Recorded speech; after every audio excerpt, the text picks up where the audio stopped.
Morning. Well, I thought I'd just take an opportunity to come out into the countryside and tell you a bit about the countryside and just show you, a bit of Lincolnshire in springtime, in early spring. What I'm going to do, I'll try and do, we'll just have a quick ride round, that's all. Only come a few miles out of town, not far. And I'm just going to tell you a little bit about the countryside, within the moving story. Now, I'll repeat this at the start, and I might say it a time or two. Right? It's not a rant about it, and it's not my opinion. Right? It's fact. Right? So I'm just going to tell you a few little things as we go round, and just show you a little bit of Lincolnshire in the spring, because I thought I know one or two like it.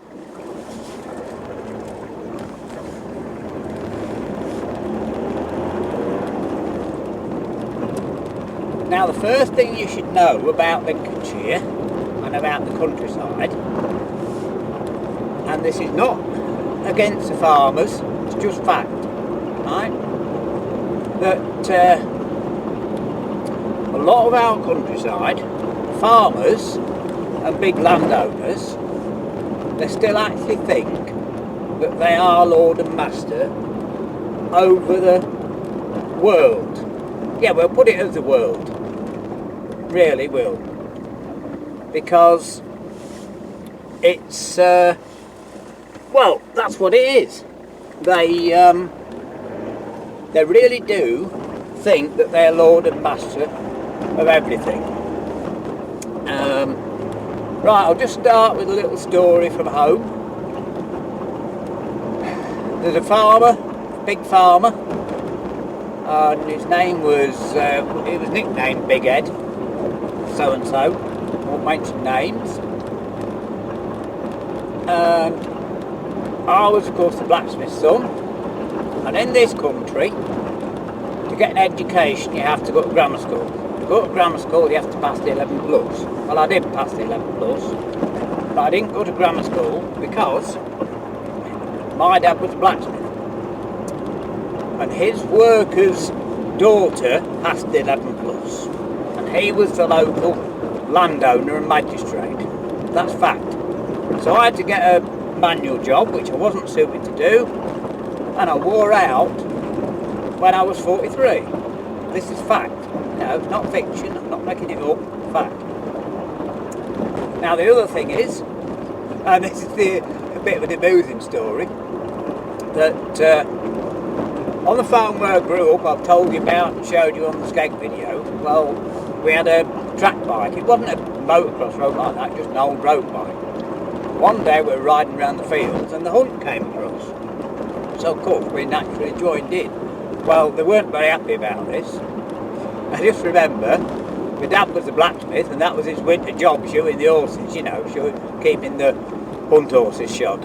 So I can tell you now that I got a very stern lecture when I got home not to do it again. They weren't best pleased.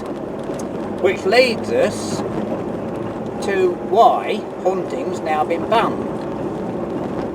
Well, what happened was, as I say, we lived in the little village. Well, in the 80s,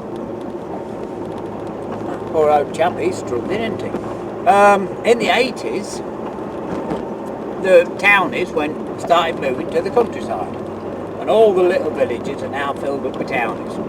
But of course, they didn't like his lordship and master to be ruling roughshod over them, and so they've stopped his sport.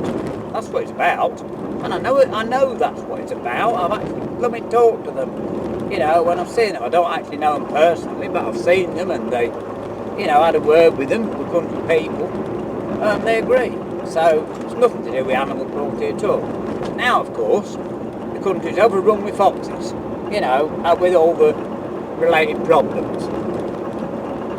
Oh, and by the way, foxes, they look lovely creatures. Well, they're not. They're possibly, I think I'm right in this, They're the only other creature, barring mankind, that actually kills for pleasure.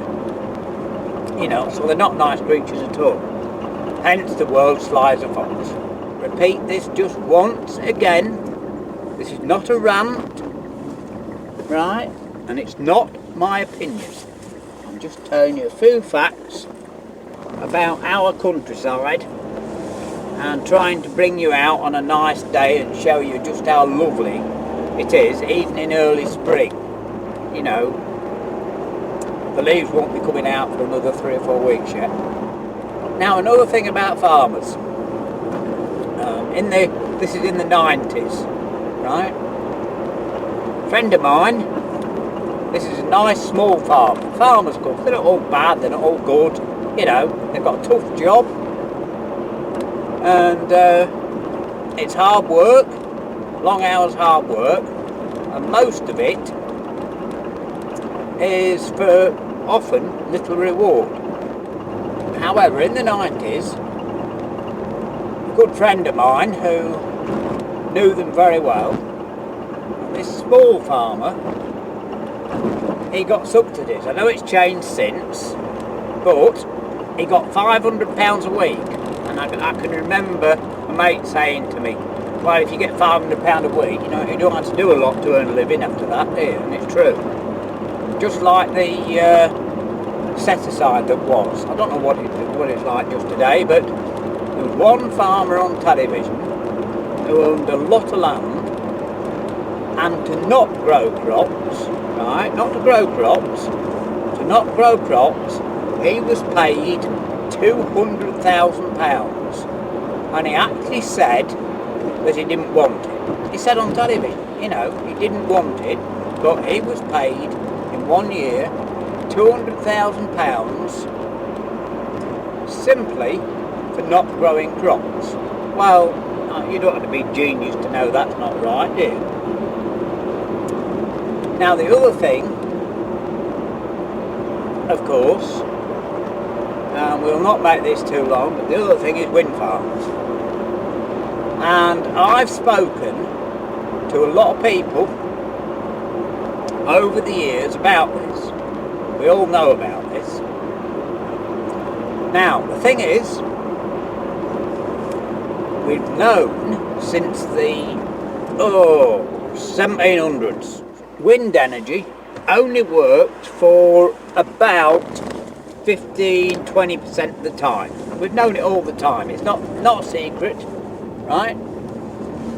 So why did they plump for wind energy when they've known for over 200 years it's bloody useless, right?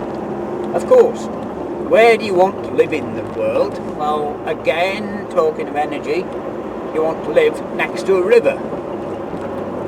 You know, fast flowing stream, free energy. Well, of course, we've got wave energy. The sea comes in and out twice a day. So where do you want to live? Well, you want to live on an island surrounded by sea. Wait a minute, we do. Right? We do. So 20 years ago, if they plumped for wave energy instead of wind, we would now be getting very, very cheap electric, and we'd definitely be the richest nation in the world. You know, but they haven't. Why? Well, it's simple. Once again, and I think it's just been stopped recently, but if you allowed a windmill on your farm, you got something like £200,000 a year. That's true, right? It's fact. Not making it up. And once again, as I said, you know, it's not my opinion. You know, everyone gets it wrong. Oh, what's your opinion, Mum? No, it's not. It's fact. And I've talked to people over the years about this, and once, I remember this, obviously, I was on holidays or away on a day out somewhere, and we were just chatting socially to this chap, and he agreed totally. He said, yes, he said, you're dead right. He said, well, I'm a professor of so-and-so, and if they built, most of our energy would come if they did the Bristol Channel barrier, you know. So, like I said, it's not my opinion whatsoever. It's absolute fact. So, there you go. Right, that's plenty long enough. Pretty sure 2 of my cameras, I brought all my cameras, I'm pretty sure 2 of them are backed up. So battery's gone. So there we are. We'll leave it at that. Hope you've enjoyed the little tour and look at Lincolnshire in the spring. Something a bit different, isn't it? We'll catch up with you soon. Bye for now.